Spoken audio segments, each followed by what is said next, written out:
নবতরুণ সংঘ NTS মোড় শিলিগুড়ি।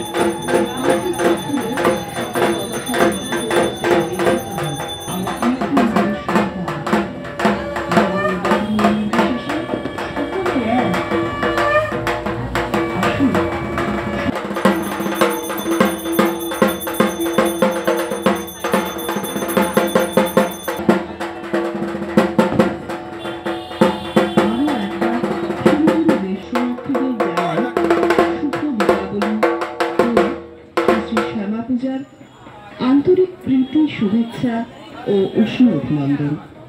আপনারা সুস্থ থাকুন, ভালো থাকুন। মূল আকর্ষণ শক্তি, ভাবনা এবং সৃজনে শিল্পী শান্তনু রায়।